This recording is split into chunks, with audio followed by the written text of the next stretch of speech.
Dicopot labelnya.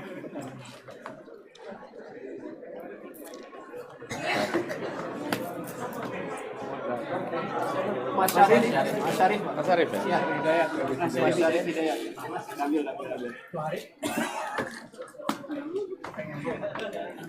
Dia masih live streaming nggak sih? Enggak lah.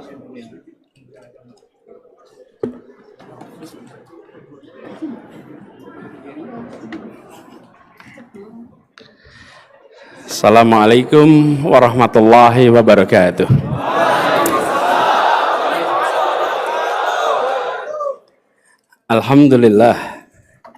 Alhamdulillahilladzi arsala rasulahu bil huda wa dinil haq liyudhhirahu ala dini kullihi wa kafa billahi syahida.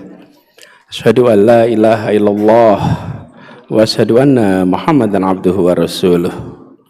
Allahumma sholli wa sallim wa barik ala sayyidina Muhammad wa ala alihi wa ashabi ajmain. Rabbi shrah li sadri wa yassir li amri wahlul 'uqdatan min lisani yafqahu qawli.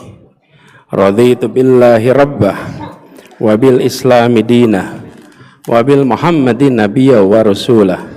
Rabbi zidni ilman warzuqni fahma. Amin. Amma ba'du. Jamaah salat tarawih Masjid Salman rahimakumullah, wabil khusus Rektor ITB Profesor Tata Cipta Dirgantara, terima kasih yang telah menghususkan hadir pada malam hari ini salat tarawih bersama-sama. Yang saya hormati Ketua Umum Yayasan Pembina Masjid Salman ITB Prof. Suwarno, Sekretaris Pembina Bapak Syarif Hidayat sekaligus moderator tadi, dan Ketua Pengurus Rumah Amal Salman Bapak Mipi Ananta Kusuma, Direktur Wakaf Salman Bapak Hari Utomo, dan hadir juga perwakilan Bank Indonesia Pak Muhammad Nur, dan yang saya banggakan para mahasiswa Bandung yang sama-sama hadir di tarawih pada malam hari ini.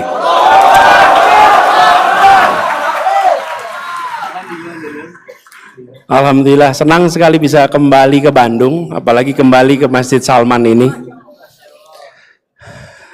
Masjid perjuangan yang jejaknya dicatat dengan tinta emas dalam pergerakan kemahasiswaan, dan alumni-alumninya banyak mewarnai Indonesia hari ini.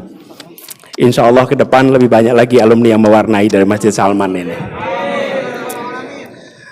Malam ini saya bersyukur bisa kembali ke Masjid Salman, dan tadi sudah sama-sama kita sholat tarawih. Nampaknya agak penuh ya malam ini. Dari luar sana agak panjang perjalanan tadi.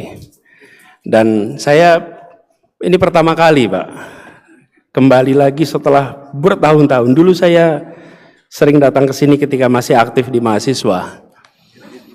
Bersama teman-teman ITB waktu itu, suka ke sini, tapi tidak ingat suasana di malam karena kebanyakan kita di sini kalau siang. Malam hari ini datang, suasananya agak remang-remang di sini. Bukan karena efisiensi ya. Bukan ya. Barangkali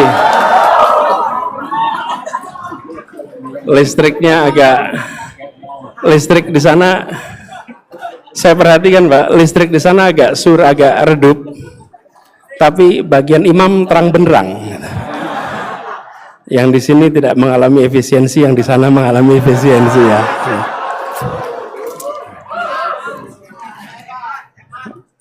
Saya bersyukur juga bahwa kembali ke Salman ini mengingatkan kita bahwa masjid sejak zaman Rasulullah dulu bukan sekedar tempat sujud dan doa.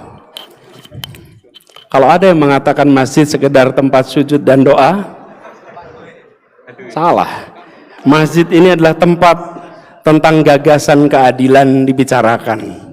Masjid ini tempat tentang pesan-pesan kehidupan yang berkeadilan itu diungkapkan. Masjid ini tempat mencerahkan. Masjid ini pusat peradaban. Karena itu banyak urusan-urusan dibahas di masjid. Dan alhamdulillah Masjid Salman meneruskan tradisi itu.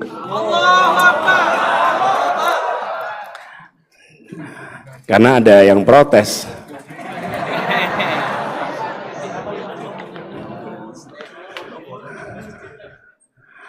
Tapi kita semua sadar bahwa masjid tidak sekedar tempat untuk ibadah mahdhah.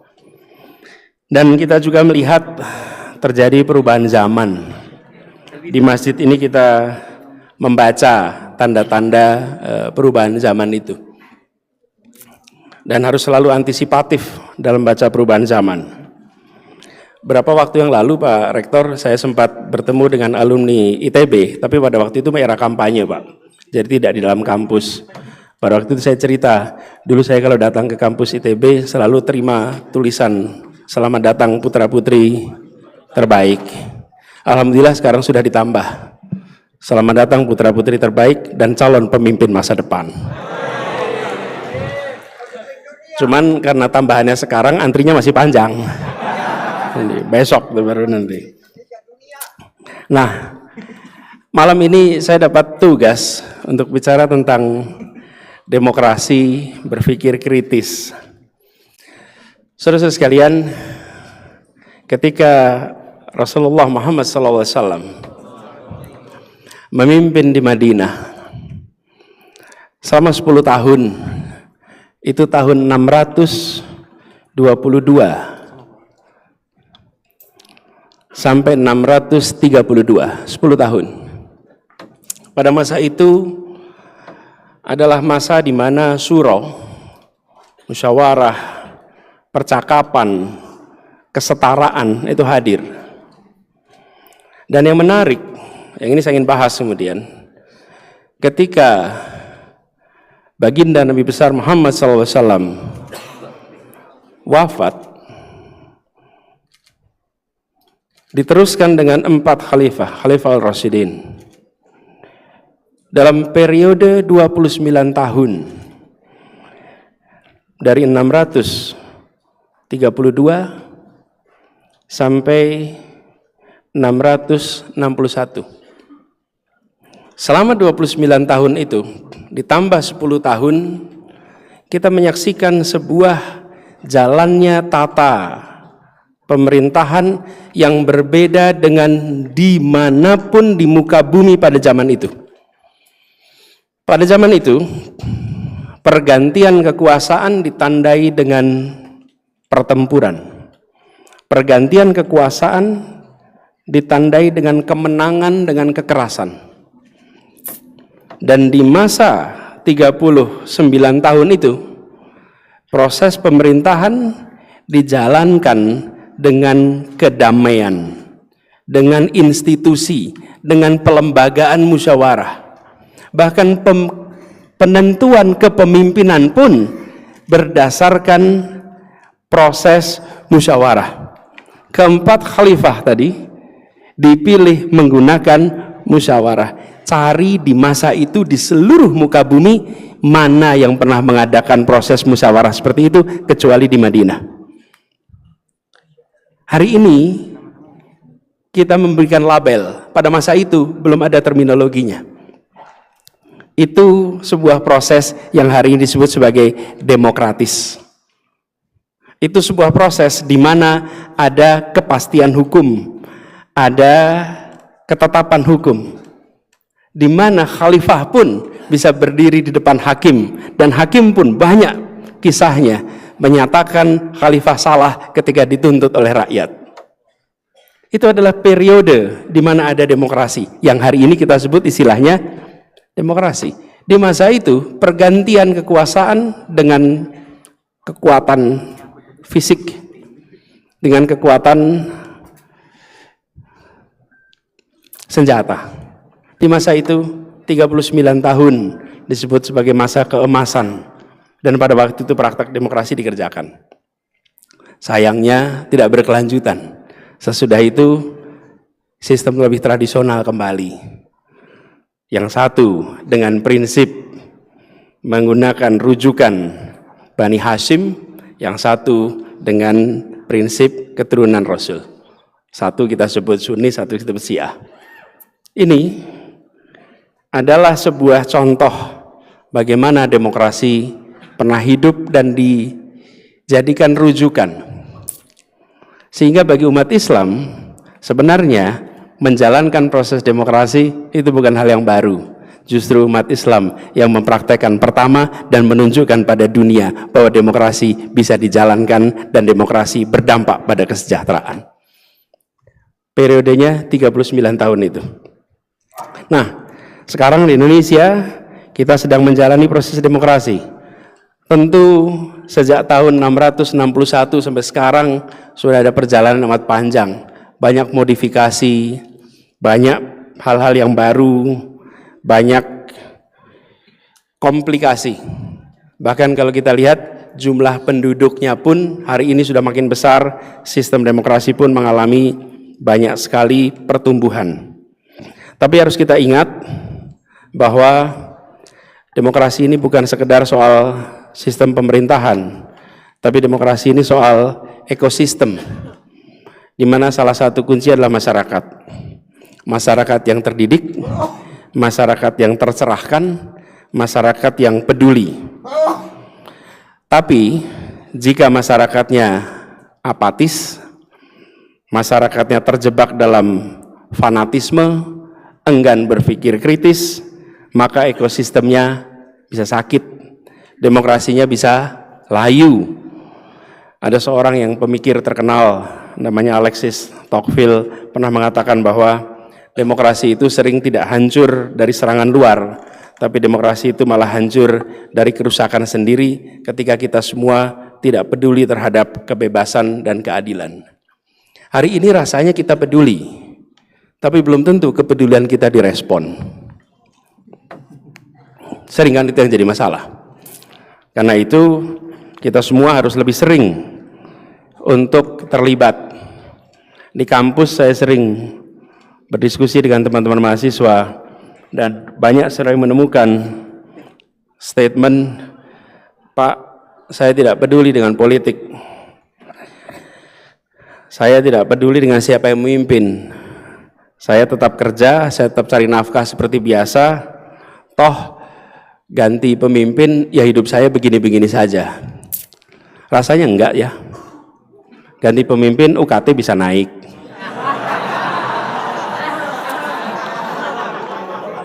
Ganti pemimpin banyak. Jadi saya ingin kasih disclaimer dulu nih ya. Saya ketika bicara pemimpin itu bukan hanya tingkat nasional, tapi tingkat regional, tingkat lokal. Dan itu artinya kalau kita mengeluh soal kemacetan, ini bukan soal kendaraan, ini soal kebijakan sistem transportasi. Dan kebijakan adalah keputusan politik. Ketika kita bicara tentang harga pangan yang naik, maka ini bukan soal harga satu komoditi, tapi ini soal kebijakan tata niaga. Ketika kita mengeluhkan soal sistem pendidikan, maka ini bukan soal guru dan sekolah, tapi ini soal kebijakan pendidikan. Banyak sekali yang hulunya itu pada kebijakan, dan kebijakan adalah keputusan politik. Karena itu kita semua harus sadar bahwa tidak bisa kita menganggap bahwa biarkan demokrasi diurus oleh mereka yang peduli, dianggap diurus oleh tokoh-tokohnya saja. Kita tidak peduli, tidak bisa. Karena justru demokrasi itu diurusnya oleh kita semua. Rakyat kebanyakan yang berpartisipasi itu yang menentukan arah demokrasi kita. Caranya bagaimana? Mengawasi, mengkritik, mengusulkan, membantu, dan terlibat dalam pengambilan keputusan. Jadi bagi mahasiswa teknik, jangan serahkan urusan politik itu pada anak sosial dan hukum saja. Mahasiswa teknik jangan menganggap ini urusan mereka yang bidangnya sosial politik. Kenapa? Karena dalam prakteknya semua harus memiliki kemampuan untuk mempertanyakan, menguji, mencari bukti tentang apa yang menjadi dasar dari kebijakan. Walaupun ITB udah jelas, banyak alumni yang insinyur tapi terlibat politik, termasuk jadi gubernur di Jakarta.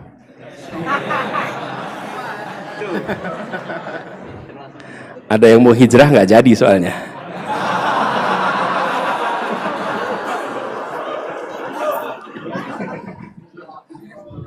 Ya, di Jakarta seringkali perlunya yang ansor gitu. Kalau muhajirin belum tentu diterima di sana.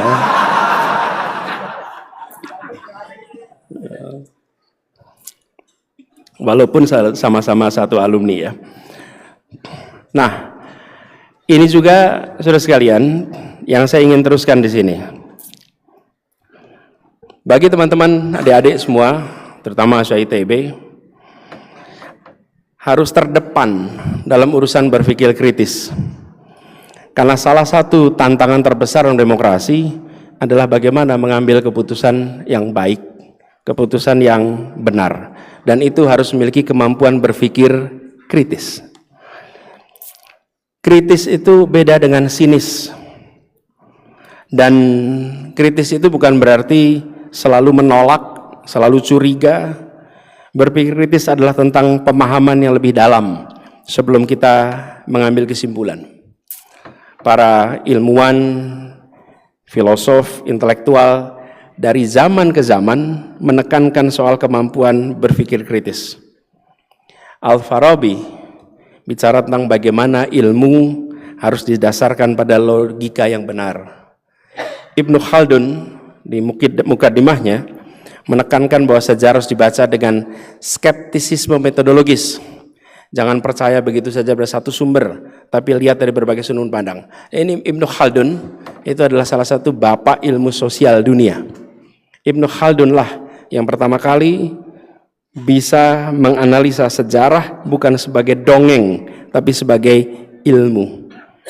Dan Ibnu Khaldun yang kemudian dirujuk sekarang sebagai sebuah pendekatan path dependence. Sampai dengan sekarang, rujukan ilmu sosial salah satu yang utama adalah Ibnu Khaldun. Karena itu juga kita harus selalu kritis. Dan kritis itu persyaratannya inkuisitif. Selalu bertanya, selalu mempertanyakan. Nah, seringkali sistem pendidikan kita tidak memberikan ruang untuk bertanya dan mempertanyakan. Banyak bertanya seharusnya baik, tapi seringkali banyak bertanya, banyak masalah. Sering bertanya, diingat guru. Lebih banyak bertanya, dosen mengingat-ingat terus. Kita harus mengubah bahwa makin banyak tanya makin baik.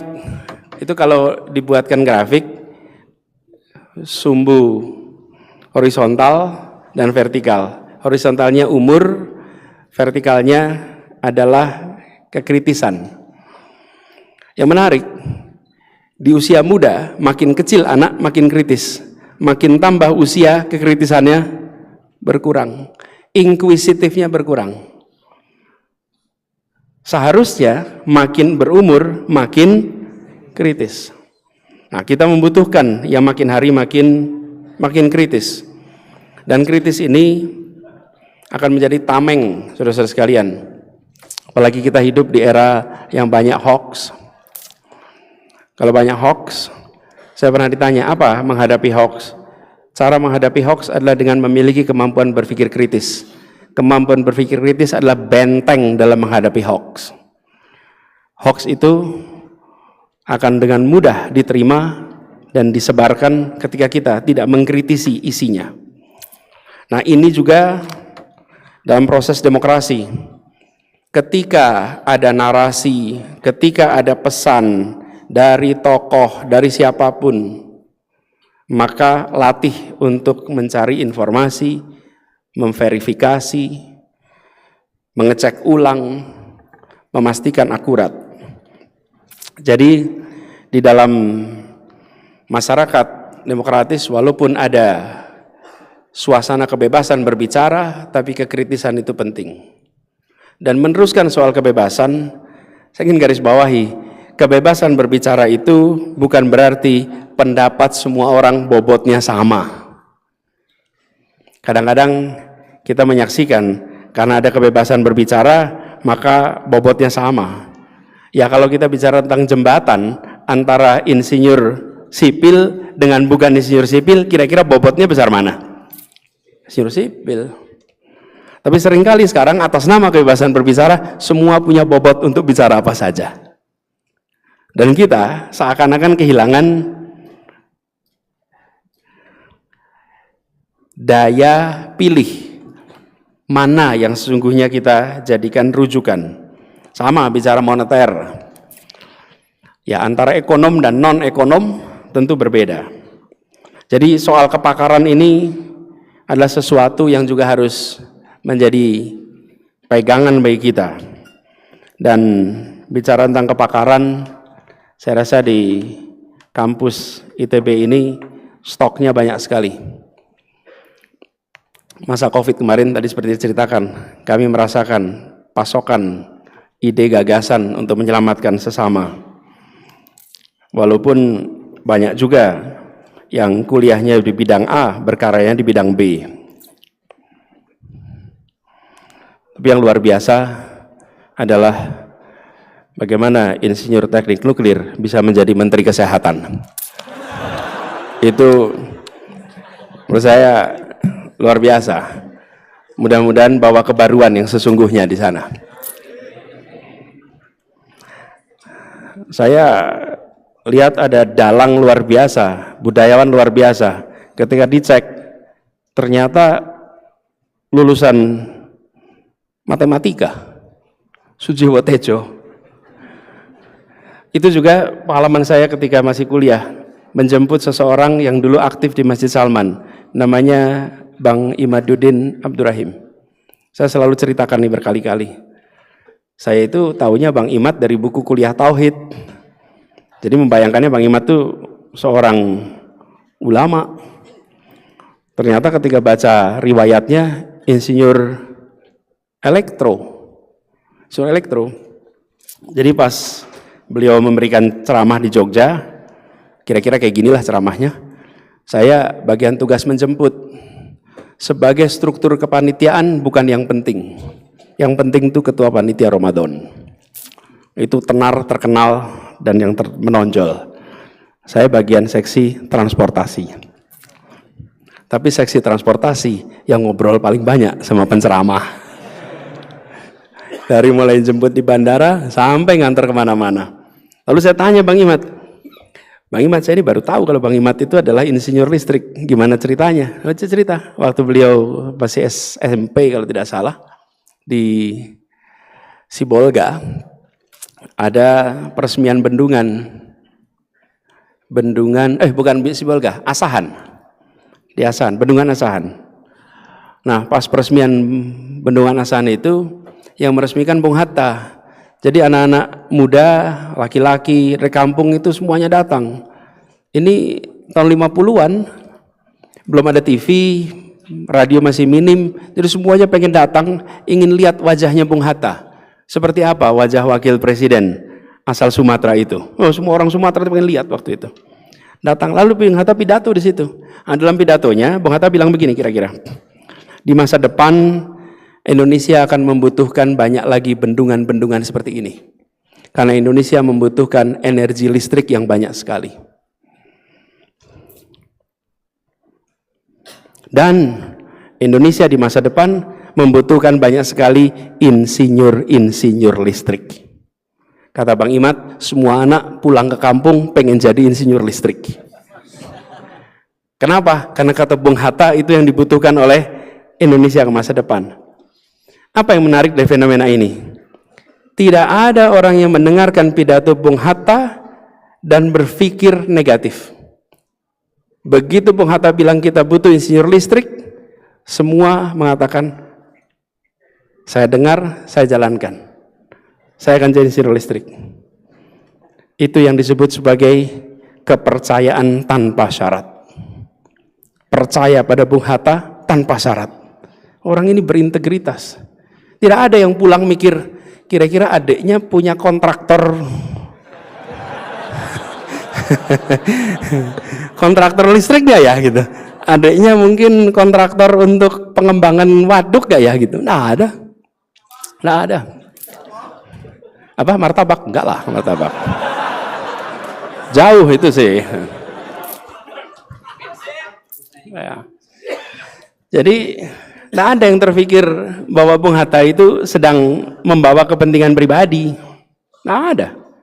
Ini yang harus dikembalikan di Republik ini. Integritas menjadi bagian yang bersenyawa dengan pemimpin-pemimpin yang ada di Republik ini. Sehingga ada kepercayaan. Karena kalau ada kepercayaan itu orang mengikuti. Jadi Bang Imat berangkatlah ke Jakarta, berangkat ke Bandung, ingin jadi insinyur listrik. Karena alasannya sederhana, ikut Bung Hatta. Sudah sampai di sini kuliah, ternyata kurang cocok. Nah itu soal lain. Tapi kan beliau terinspirasi dan tidak tahu itu berapa banyak itu yang terinspirasi. Sama, saya pernah ketemu Pak Habibie. Saya tanya Pak Habibie kenapa belajarnya aeronautics? Waktu itu saya SMA kelas 3 dapat kesempatan wawancara. Saya wawancara Pak Habibie. Dan Pak Habibie bilang, sebelum kami berangkat ke Jerman, kami dikumpulkan di Bogor. Di Bogor itu Bung Karno pidato di depan anak-anak yang mau berangkat. Kalian semua harus menjaga persatuan Republik ini. Tanah dan air kita, rakyatnya harus dijaga persatuannya. Dengan cara apa? Kalian belajar ilmu transportasi udara dan transportasi laut. Karena itulah yang akan menjahit rasa persatuan di rakyat Indonesia. Dan semua belajar itu. Kenapa? Karena itulah yang dikatakan pemimpin. Ini contoh pemimpinnya visioner. Punya gagasan.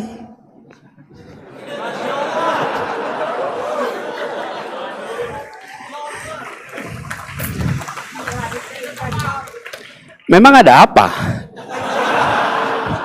Ini kan saya lagi cerita Bung Karno punya gagasan.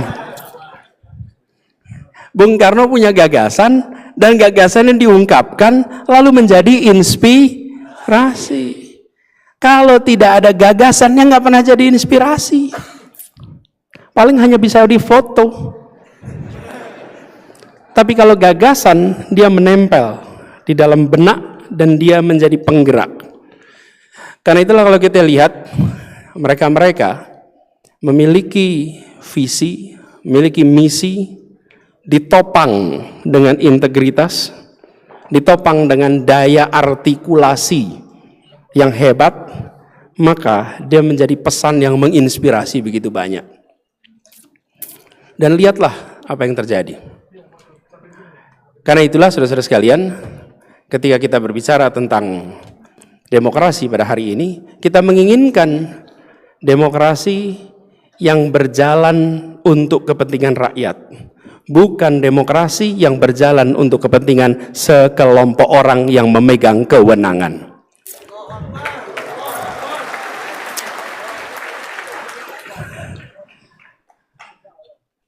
Pemegang kekuasaanlah rakyat, pemegang kewenangan adalah yang dipilih oleh rakyat. Jadi jangan pernah merasa saya sedang berkuasa, bukan. Saya sedang berwenang, bukan sedang berkuasa. Dan rakyat adalah penguasa yang sesungguhnya. Ini yang harus kita sadari sama-sama. Dan di dalam proses demokrasi ini, maka pemegang kekuasaan, rakyat, harus berani mengkoreksi, harus berani mengatakan kepada pemegang kewenangan, Anda kami pilih, Anda kami berikan kewenangan, maka Anda harus bekerja untuk kepentingan rakyat. Dan kalau tidak bekerja untuk kepentingan rakyat, maka pemegang kekuasaan harus menggugat. Nah, biasanya yang berani menggugat adalah mereka yang berada di luar kewenangan. Karena kalau sudah di dalam kewenangan biasanya sulit.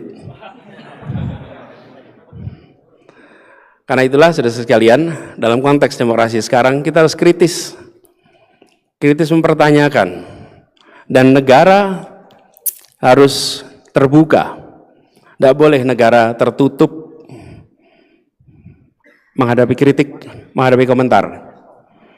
Saya pernah bertugas di pemerintahan.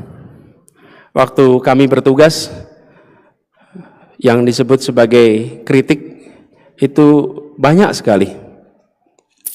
Apalagi kalau Jakarta lagi hujan. Ramainya luar biasa. Tapi sikap kita harus adalah terbuka dan menjawab. Kenapa? Terus sekalian, ini bagian dari usaha mencerdaskan kehidupan bangsa. Ketika kebijakan dikritik, maka dijawab. Dikritik lagi, dijawab. Dikritik lagi, dijawab. Apa yang terjadi? Semua yang menyaksikan perdebatan itu antara kritik dan jawaban, mereka akan mendapatkan pencerahan dari percakapan antara kritik dan jawaban dari negara. Tapi kalau kritik dibungkam, rakyat tidak tercerahkan, kebijakan tidak terkoreksi, apalagi kalau kritik lalu kriminalisasi. Emang ada? Nggak ada. Ya, yang ada itu di Konoha sana. Nah, kalau di negeri kita ini semua kritik diterima dengan baik. Amin. Amin. Suasana pun terang benderang. Nah, nanti ada yang panas lagi di sana. Tapi ngomong soal panas ini, saya jadi ingat ada orang bijak yang pernah mengatakan begini. Ini soal ketersinggungan dan tidak tersinggung itu. Ada orang bijak pernah bilang begini. Air laut itu nyaman di kaki. Kalau kita berdiri tepi pantai, terkena air laut, itu sejuk sekali, enak. Tapi kalau kaki kita luka, air laut itu perih sekali rasanya. Kalau terkena begitu, jangan salahkan air laut. Perbaikilah lukamu di kaki itu. Jadi kalau ada yang merasa tersinggung, maka sesungguhnya kakinya sedang luka. Obati kaki itu. Jangan salahkan air laut, kata orang bijak. Dan mudah-mudahan kita semua bijak.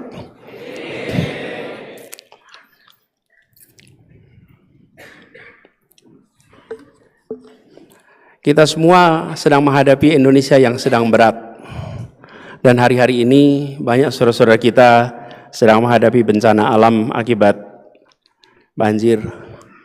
Kita doakan mereka diberikan kekuatan, ketabahan, dan segera bisa bangkit kembali setelah mengalami bencana musibah banjir.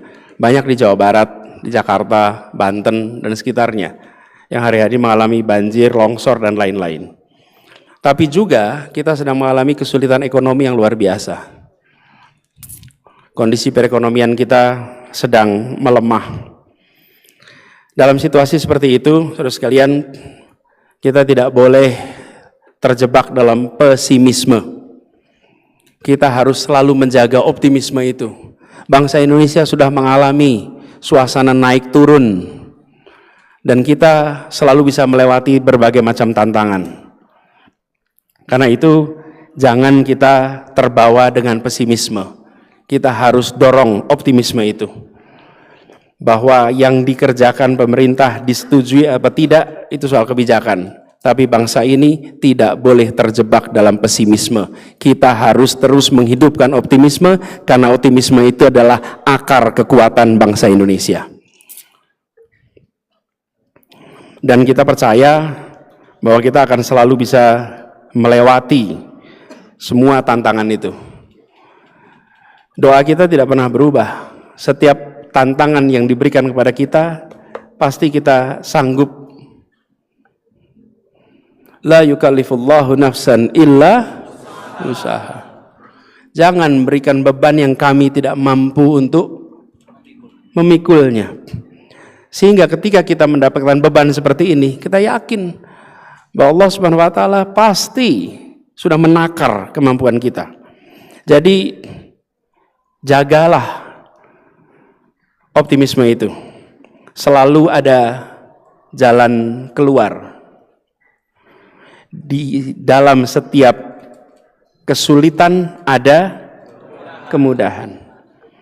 Ini bukan dalam setiap kesulitan, sesudah kesulitan ada kemudahan, dalam kesulitan ada kemudahan. Itulah sebabnya kita harus jaga optimisme itu, apalagi anak-anak muda. Anak-anak muda adalah penjaga api optimisme itu. Walaupun di sosial media ada hashtag kabur aja dulu. By the way, saya 2 minggu lalu ke Qatar. Di Qatar ketemu dengan banyak sekali insinyur-insinyur Indonesia. Dan banyak insinyur Indonesia itu adalah alumni dari ITB. Pas rame-ramenya kabur aja dulu. Ketemu mereka. Lalu saya katakan pada mereka, Anda, enggak, saya enggak nyuruh pulang. Kasihan betul mereka suruh pulang sekarang ini. Mereka lagi kerja. Saya malah katakan begini, Indonesia ini kekurangan orang di gelanggang internasional. Kita semua jago kandang. Kita semua jago kandang.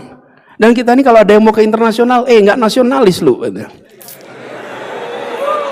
Kapan republik ini akan maju? Kita coba datang ke World Bank, India, Filipina, Cina, Jepang, berderet. Mana Indonesia? Datang ke lembaga-lembaga internasional, berderet, PBB, semua. Mana Indonesia? Nggak joget lah, kamu gimana? Ini lagi serius ngomongnya. Sebentar. Ya, bentar kita terusin dulu bentar. Ya. Saudara-saudara tahu tidak bahwa PBB itu punya universitas, namanya Universitas PBB. Dan Universitas PBB itu pernah punya rektor yang tidak lulus S1, asal Indonesia, namanya Sujatmoko. Sujatmoko itu adalah rektor Universitas PBB dan dia tidak pernah lulus sekolah kedokterannya. Tetapi dia mendapatkan doktor honoris causa dari universitas-universitas terkemuka dunia. Karena kematangan berpikirnya, karena kebijaksanaannya, karena luasnya bacaan. Ketika dia berbicara dalam bahasa internasional, banyak orang yang mendengarkan sambil manggut-manggut. Kenapa? Karena kosakatanya lebih banyak daripada orang aslinya. Bayangkan coba, kalau ada orang bukan Sunda datang ke Sunda ngomong bahasa Sunda yang kosakatanya lebih kaya daripada orang Sunda. Pasti bengong Anda melihatnya. Bener nggak? Iya, itu Sujatmoko. Memang bukan dokter lewat ujian dokter, enggak. Iya. Dia memang nggak ikut program dokter, tapi dia mendapatkan dokter honoris causa. Ada yang dokter humoris causa. Kalau ini honoris causa beneran. Dan dia menjadi rektor Universitas PBB. Jadi saudara sekalian, ini adalah contoh. Ada era di mana pribadi-pribadi. Jadi saya ketika ketemu para teman-teman insinyur di Qatar, saya sampaikan kepada mereka, saudara tidak berada di Indonesia, bukan pergi meninggalkan Indonesia, tapi berangkat membawa nama baik Indonesia ke gelanggang internasional.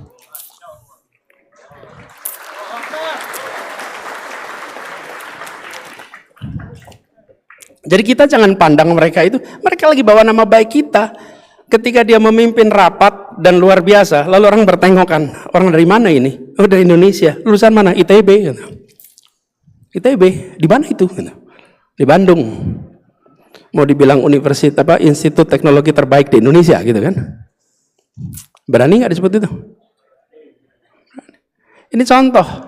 Jadi kita jangan pandang mereka yang pergi itu sebagai melarikan diri, tapi pandang mereka sebagai perwakilan. Dan kita butuh lebih banyak lagi. Mudah-mudahan ke depan lebih banyak lagi. Tapi saya ingatkan pada mereka semua, pesawat terbang boleh membawa badan Anda pergi dari Indonesia, tapi hati dan pikiran saya jamin tidak akan pernah bisa meninggalkan Indonesia. Terus Bantu Indonesia, bantu dengan pikiran, bantu dengan kekuatan finansial, bantu dengan gagasan. Dan kalau kita punya banyak orang-orang di sana, apa yang terjadi? Kita dengan mudah akan bisa mendapatkan lobby-lobby untuk kepentingan Indonesia. Hari ini sering kita kesulitan. Dulu kita punya tokoh-tokoh di tempat itu, seperti saya sampaikan tadi, yang namanya Sujatmoko. Nah, mudah-mudahan kita nanti punya lebih banyak yang seperti itu. Sehingga kita bukan hanya tuan rumah di negeri sendiri, tapi bisa menjadi tamu memesona di negeri orang.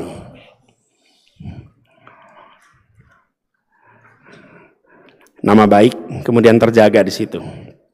Dan saudara sekalian, di dalam suasana ini kita ingin jaga suasana demokrasi ini berjalan dengan baik. Saya usul kepada semuanya, mari kita seringkali lebih dingin di dalam merawat kebersamaan. Perbedaan pikiran selalu ada, perbedaan gagasan selalu ada. Tapi jangan kita terbawa dengan kebiasaan untuk cancel, memutuskan, memotong jembatan, memutus jembatan. Karena itu justru akan membuat suasana kebersamaan kita ini sulit untuk dijaga. Kita dorong budaya diskusi, budaya deliberasi, belajar memahami, bukan sekedar menang perdebatan. Merangkul untuk mencari kebenaran, bukan sekedar mengukuhkan ego. Dan tradisi itulah yang dijaga di kampus-kampus. Kampus-kampus harus terus menjadi tempat di mana gagasan berbeda diperdebatkan. Kalau kampus hanya menjadi paduan suara yang membawa pesan yang sama, maka kampus tidak lagi menjadi pilar penjaga kemajuan Indonesia. Tapi kalau kampus menjadi tempat di mana perbedaan gagasan dibicarakan, dan urusan-urusan besar dibahas dengan keterbukaan, maka itu akan dahsyat. Pesan ini adalah pesan untuk kita menjaga supaya Indonesia terus menjadi bangsa yang memperbaharui gagasan itu. Saya termasuk yang mempercayai bahwa inspirasi gagasan itu tidak muncul dari meditasi. Inspirasi tidak datang dari meditasi. Inspirasi itu datang dari interaksi. Interaksi gagasan, interaksi dengan pikiran-pikiran berbagai pihak, itulah yang memunculkan inspirasi. Karena itu harus dibuka ruangnya. Saya bersyukur sekali bahwa ITB membuka ruang itu, ITB menjaga ruang itu, dan ini harus dipertahankan terus supaya ke depan kampus-kampus yang merekrut putra-putri terbaik menjadi kampus yang menghidupkan suasana dialog di antara putra-putri terbaik. Saudara-saudara sekalian, banyak tentu yang bisa kita bahas, tapi sebagai pengantar saya akhiri di sini. Nanti ada dialog dipimpin oleh Pak Syarif Hidayat, kita bisa tanya jawab. Tolong tanyanya yang baik-baik saja. Tolong jangan membuat pertanyaan yang merepotkan saya di kemudian hari. Ya, bebas. Boleh tanya apa aja. Boleh tanya apa aja. Kan negeri kita negeri demokrasi. Iya.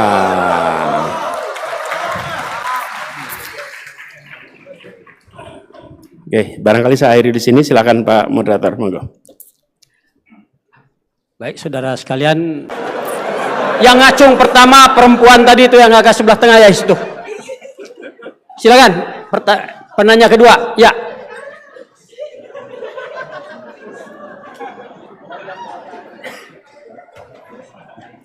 Sebenarnya kalau boleh yang tanya maju ke depan, biar Anda dapat di kamera juga. Supaya mendengarkan di luar tahu. Silakan.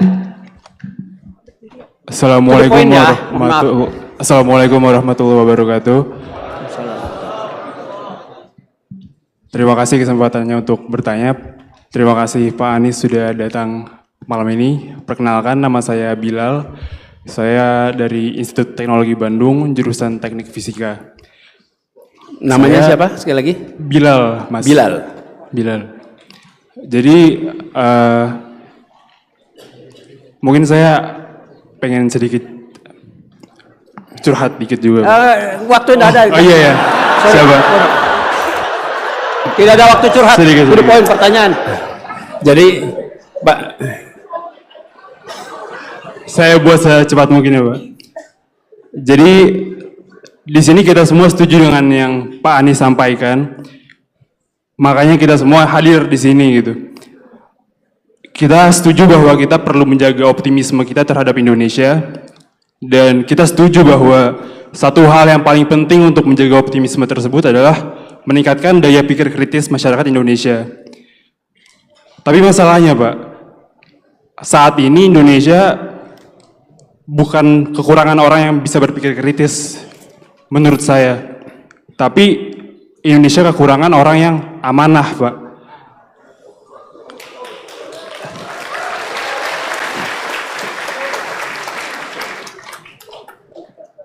Mengapa saya bisa menyampaikan demikian? Karena orang-orang yang berada di pemerintahan, mereka bukan tidak pintar, mereka punya gelar yang tinggi, mereka punya daya pikir kritis yang baik, tapi itu tidak menjamin mereka sebagai pembuat kebijakan, yang mana kebijakan tersebut kata dasarnya adalah bijak, mereka sendiri tidak mewakili kata bijak tersebut, Pak.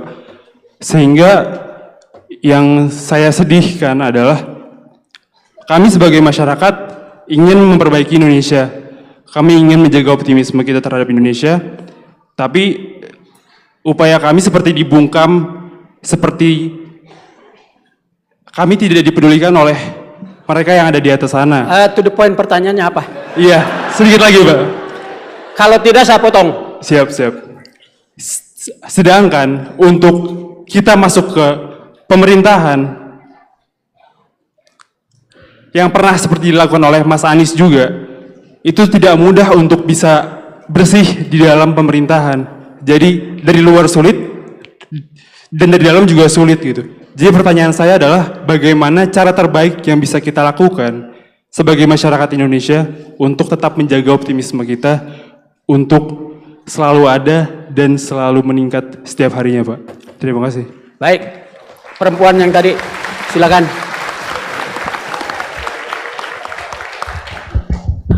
Bismillahirrahmanirrahim. Assalamualaikum warahmatullahi wabarakatuh. Waalaikumsalam. Terima kasih atas pemaparannya malam ini Pak Anies. Perkenalkan, nama saya Arli Zahwa. Saya alumni Gajah Mada juga Pak Anies. Namun saat ini saya alhamdulillah bekerja di Institut Teknologi Bandung. Pertanyaan saya langsung saja begini Pak. Berkaca dengan pengalaman Bapak di Kementerian Pendidikan dan Pemerintahan serta amanah lainnya, bagaimana sikap Bapak dalam mempertahankan visi, misi, serta integritas ketika berada di role tersebut agar tidak mudah disetir atau didikte pada sistem yang saat ini sudah banyak menormalisasikan hal-hal yang tidak wajar. Begitu saja. Terima Tolong kasih. disebutkan kembali namanya tadi. Nama saya Arli Zahwa Pak. Amri Zahwa. Oh, Panggilan aja, panggilan. Zahwa Pak. Zahwa, oke. Ya. Silakan Mas Anies untuk jawab. 3 dulu.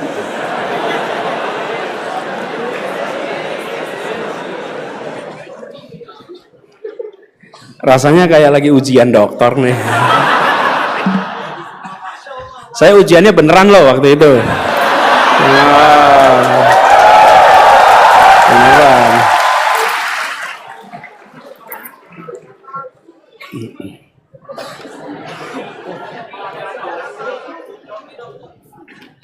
Enggak pakai joki kita, Pak.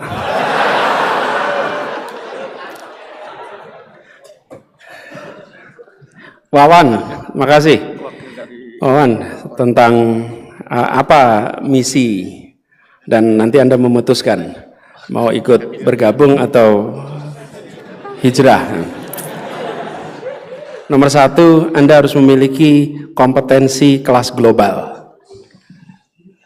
Ruang kuliah boleh di Bandung, ruang kuliah boleh di Ciamis, ruang kuliah boleh di Cirebon, tapi kompetensi harus berstandar global. Jadi kira-kira seperti itu. Nah, itu buat yang pertanyaan kedua. Nah, pertanyaan pertama tentang misi dan lain-lain. Ini ya sebenarnya kalau kita lihat, ini udah selesai kampanye, Anda tanya misi. Saya salah nanti. Tapi saya ingin katakan, Anda boleh bandingkan di dalam dokumen statement mission, kata teknologi itu diucapkan 38 kali dalam dokumen kita. Kita menekankan pentingnya soal teknologi sebagai enabler, sebagai akselerator di berbagai bidang. Dan selalu pesannya adalah teknologi itu jadi equalizer untuk Indonesia. Jadi pembuat penyetaraan, jangan teknologi justru meningkatkan ketimpangan. Teknologi hadir untuk mensetarakan. Yang tertinggal bisa setara, yang terbelakang bisa sama-sama maju. Jadi misi kita ketika bicara tentang itu bagaimana jadi benar. Dan kita tidak berbicara tentang menerapkan teknologi. Enggak, tapi kita berbicara tentang menyelesaikan masalah menggunakan teknologi. Sehingga bukan semata-mata menerapkan, tapi menyelesaikan masalah. Kadang-kadang kita sudah belajar ilmunya, karena kita belajar ilmunya, kita ingin terapkan ilmu kita. Jangan, kita lihat masalah di Indonesia apa, lalu kita gunakan ilmu yang kita miliki untuk menyelesaikan masalah yang kita hadapi. Itu misinya, itu gagasannya. Semoga Bung Wawan setuju. Yang kedua, Bilal. Bilal, apa yang Anda katakan tadi itu benar. Indonesia sedang membutuhkan lebih banyak orang-orang yang amanah. Kita lebih banyak orang-orang amanah. Itu betul sekali, kita lagi butuh itu. Dan orang yang berada di dalam pemegang kewenangan tidak memandang kewenangan sebagai kegiatan usaha mencari keuntungan. Kalau jadi wali kota, ini bukan menjadi tempat mencari keuntungan sebagai wali kota. Jadi gubernur gitu, apalagi presiden. Di semua tempat. Seringkali sekarang ini memegang kewenangan dijadikan sebagai kesempatan untuk meningkatkan kemakmuran. Karena itu, kalau terjadi demosi, diganti, dianggap malapetaka. Kalau tidak menganggap pekerjaan di pemerintahan itu sebagai cara untuk meningkatkan kekayaan, maka terjadi rotasi, rileks saja. Tapi kalau itu dianggap sebagai cara meningkatkan kekayaan, itu masalah. Ini harus dikembalikan. Yang tadi saya katakan tadi, kita perlu kembalikan orang-orang berintegritas, orang-orang terpercaya, orang-orang yang dipercaya. Kalau boleh saya sampaikan persamaan orang amanah. Kenapa kita butuh orang amanah? Amanah itu dibuat persamaannya bisa. Amanah ini kepercayaan. Kepercayaan bahasa Inggrisnya trust. Kepercayaan ya, bukan faith ya. Kalau faith itu keyakinan, ini kepercayaan. Trust sama dengan C plus I1 plus I2 minus SI. Itu rumusnya. Boleh diingat-ingat, tapi nggak keluar di ujian. T, trust. C, apa C itu kira-kira?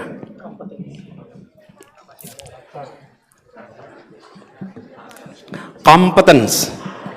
Kalau nggak punya kompetensi, Anda percaya. Saya mau pinjam mobil, Pak Sarif, saya mau pinjam mobilnya. Terus Pak Sarif tanya, Anies bisa nyetir nggak? Enggak. Kira-kira dipinjemin mobil nggak? Enggak. Competence. Nomor 2, I1, integrity. Punya integritas itu artinya apa? Integritas itu bukan jujur. Bukan jujur. Ketua perampok menceritakan tadi malam merampok macam-macam, dia jujur. Jujur. Tapi boleh nggak kita bilang dia berintegritas? Tidak. Berintegritas artinya dia jujur dan apa yang dikerjakan sejalan dengan ajaran agama, sejalan dengan kepentingan umum, sejalan dengan kemaslahatan orang banyak. Itu namanya integritas. Itu I1. I2 apa I2? Income, bukan income. Intimacy, kedekatan, dekat. Kedekatan. 3 itulah yang membuat namanya amanah itu. Jadi kalau lihat orang seperti Bung Hatta, Bung Karno, Anda akan melihat kompetensinya ada. Betul tidak? Integritasnya ada. Intimasi ada, dekat sama rakyat. Nah, pengurangnya ada satu nih. Apa pengurangnya nih? Self interest, kepentingan pribadi. Hari ini Bung Bilal yang kegedean itu namanya SI. SI-nya kegedean. Karena itu skor trustnya rendah. Kompetensinya tinggi. Tadi Anda sebutkan kompetensi tinggi. Integritasnya rendah. Kedekatannya belum tentu. Mungkin kedekatannya artifisial. Self interestnya tinggi. Nah sudah, nilai kepercayaan rendah. Jangan sebut angka itu lagi.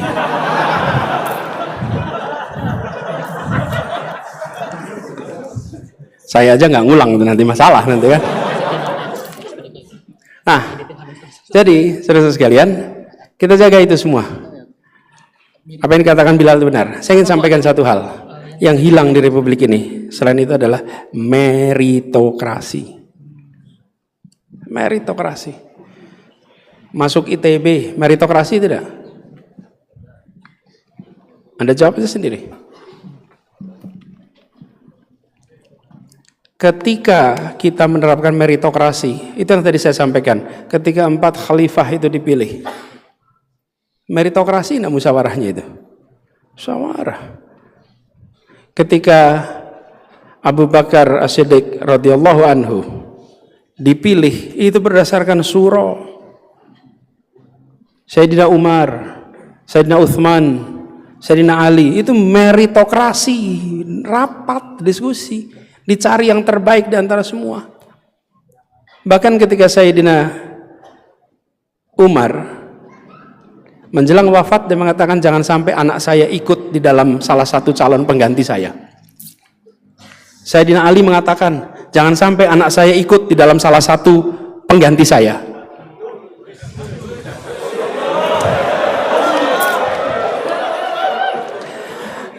Waktu itu belum ada MK. Ya.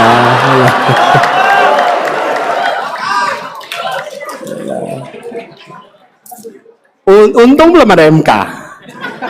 Waktu itu dikatakan jangan sampai anak saya menjadi salah satu. Jangan. Anda pilih semuanya, meritokrasi. Itulah sebabnya kenapa kita harus jaga. Tapi juga jangan kalau ada yang berprestasi hanya karena dia anaknya lalu dihambat. Kalau dia berprestasi hanya karena dia keponakannya dihambat, jangan juga. Kalau meritokrasi artinya tidak dipandang. Walaupun dia anak, walaupun dia keponakan, kalau baik adalah baik, kalau tidak adalah tidak. Saya pernah dengar cerita rekrutmen di sebuah kementerian luar negeri. Ada salah satu anak pejabat tingginya mendaftar. Salah satu pejabat paling tinggi di kementerian itu. Di kementerian luar negeri. Mendaftar menjadi diplomat, dan anaknya karena ayahnya adalah diplomat karir, anaknya bisa lebih dari 2 bahasa, daftar dan tidak lolos. Dan ketika tidak lolos, semuanya bangga, bukan bangga karena dia nggak lolos, bangga karena ada sistem meritokrasi. Dia ujian lagi tahun berikutnya, ujian lagi waktu berikutnya. Itu menunjukkan bahwa nggak mau ada hengki-pengki. Republik ini akan maju kalau ada itu. Meritokrasi. Tadi saya katakan, untuk masyarakat kebebasan berbicara, kesetaraan diperlukan, untuk pengelolaan diperlukan meritokrasi. Karena meritokrasi itulah yang buat kita jadi percaya. Ada kompetensi, ada integritas, ada kedekatan. Zahwa. Pertanyaan Zahwa ini, bagaimana Pak menghadapi situasi yang banyak ketidakjujuran, apalagi kalau masuk dalam sistem, dan di situ kita akan sering menghadapi masalah. Apa ya kita mau di luar sistem semua?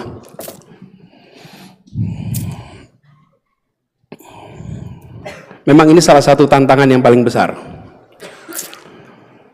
Apalagi kalau pas di luar sistem, pidatonya luar biasa kuat. Wah, itu.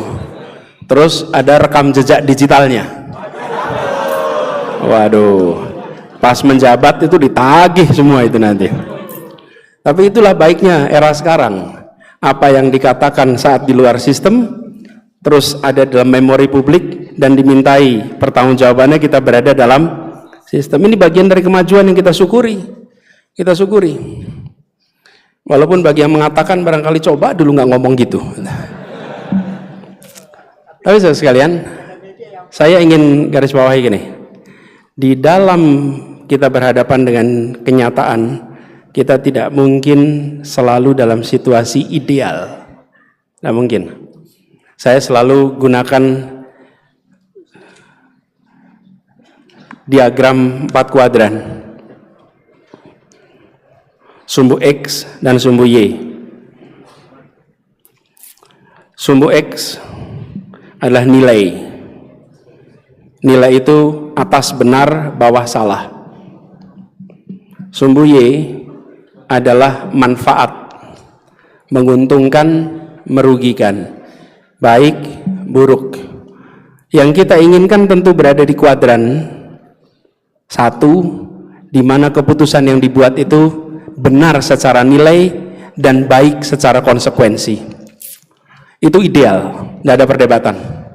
Tapi seringkali dalam kenyataan kita berhadapan dengan situasi harus mengambil keputusan dalam sistem benar tapi tidak baik, benar tapi konsekuensinya buruk.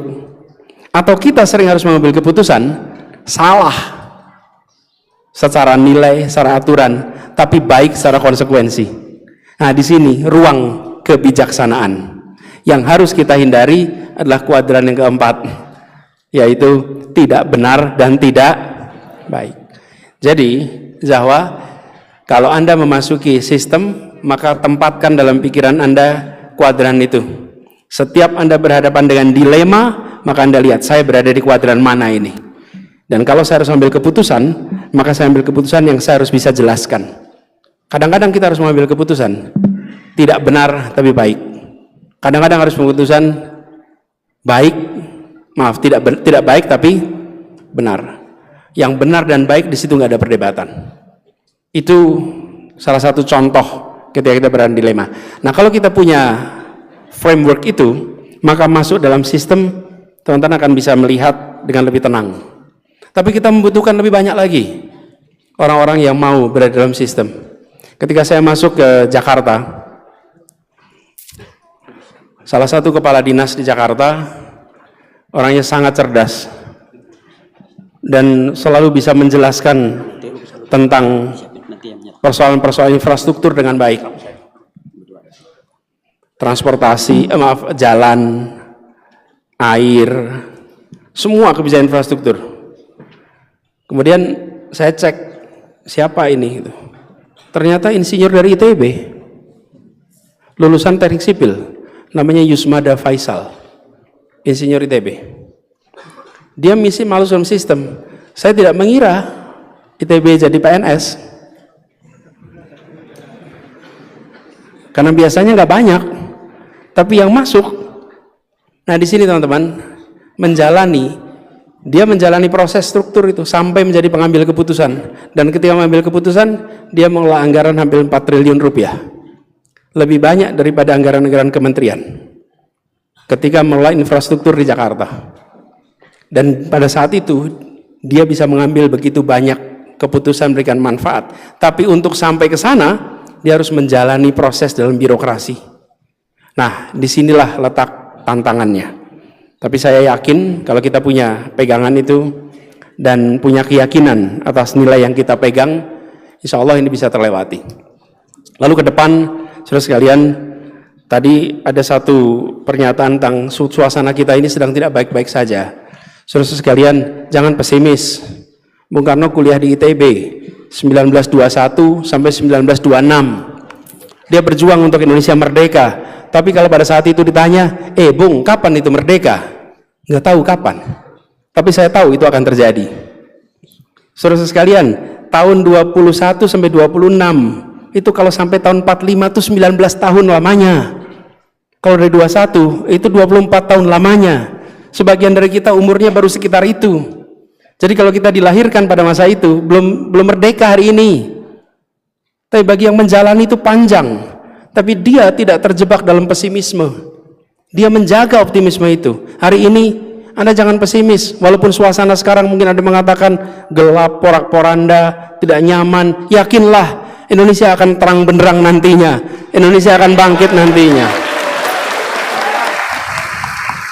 Tapi itu adalah hasil perbuatan kita sendiri. Tidak bisa kalau kita tidak berbuat. Kalau masing-masing kita justru merusak, ya akan rusak. Tapi kalau masing-masing kita mengerjakan yang baik, ya baik. La yughayyiru ma biqaumin hatta yughayyiru ma bi anfusihim. Allah tidak akan mengubah nasib kecuali umat itu sendiri mengubahnya, kita semua ini. Jadi maksud saya, ya kritik yang keras. Tapi jangan juga di sisi lain kita diam dan tidak berbuat. Karena perbuatan baik kita di wilayah masing-masing secara akumulatif akan menghasilkan kebaikan untuk Republik ini. Itu yang kita butuhkan. Apalagi di bulan puasa seperti sekarang ini. Ini adalah masanya untuk kita bisa menjaga. Jadi saudara sekalian, kita jaga optimisme itu. Kita jaga optimisme itu. Termasuk saya juga ikut menjaga optimisme itu. Kita yakin bahwa mudah-mudahan demokrasi kita akan bisa lebih baik ke depan. Dan kalau demokrasi lebih baik artinya apa? Kalau Anda ketemu pemimpin yang baik, maka pilih lagi.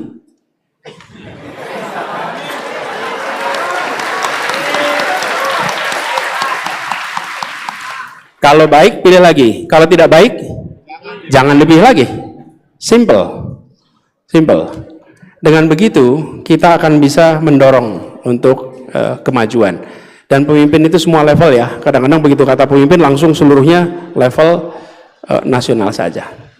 Itu Pak, jawaban atas 3 pertanyaan tadi Pak.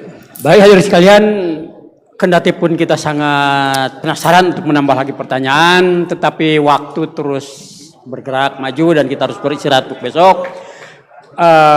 Dengan segala permohonan maaf, maka session berikutnya sudah ditutup. Untuk itu saya mohon Pak Saya ingin memberikan penutup sebentar Pak, kalau boleh. Ya, silakan. Ya, Pak Sarif. Closing statement dulu Ya, dari Mas karena Anies. sudah tidak ada sesi berikutnya, saya ingin sampaikan terima kasih.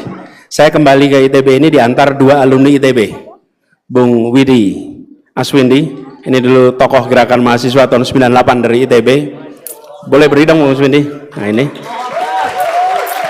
Dan satu lagi Heri Darmawan. Ini Heri Darmawan adalah presiden ITB pada masanya. Sempat menjadi pengajar muda, ditugaskan di Kapuas Hulu, Kalimantan Barat. 1 tahun di tempat tidak ada sinyal telepon, tidak ada listrik, dan saya salut karena ITB berhasil mendidik anak-anak untuk mau berada di tempat-tempat yang sulit di pelosok negeri. Saudara saya, sama Prof. Sulfikar Amir, ini namanya Sulfikar Amir. Alhamdulillah, beliau sekarang menjadi profesor di NTU, masih konsisten di bidang itu. Wintang, ini alumni-alumni ITB yang bekerja bersama. Mudah-mudahan kita semua bisa menjaga silaturahmi kita. Pesan terakhir saudara sekalian, sebelum ditutup, saya ingin berharap pada semuanya, mari kita jaga kemampuan berpikir kritis kita, jaga optimisme kita, dan jangan menjadi pribadi yang takut mengungkapkan pikiran. Jangan sampai rasa takut itu membuat kita tidak ambil tanggung jawab untuk Republik ini. Tunjukkan keberanian mahasiswa, bahwa mahasiswa adalah pribadi-pribadi yang berpikiran bebas, yang punya tanggung jawab atas negeri ini, dan akan terus mengirimkan pikiran-pikiran untuk kemajuan, menjaga demokrasi. Insya Allah dari kampus ini pesan untuk menjaga demokrasi itu akan bergaung ke seluruh Indonesia. Pada pengurus Salman saya sampaikan terima kasih atas kesempatan diskusinya, dialognya. Pak Rektor terima kasih. Insya Allah perjumpaan kita menjadi perjumpaan bawa berkah bagi semuanya. Assalamualaikum warahmatullahi wabarakatuh. Waalaikumsalam. Hadirin sekalian, kita akan menyaksikan selanjutnya penyerahan cenderamata yang akan diserahkan bersama oleh Bapak Rektor Institut Teknologi Bandung dan Ketua Pengurus CPM Salman, Profesor Suwarno.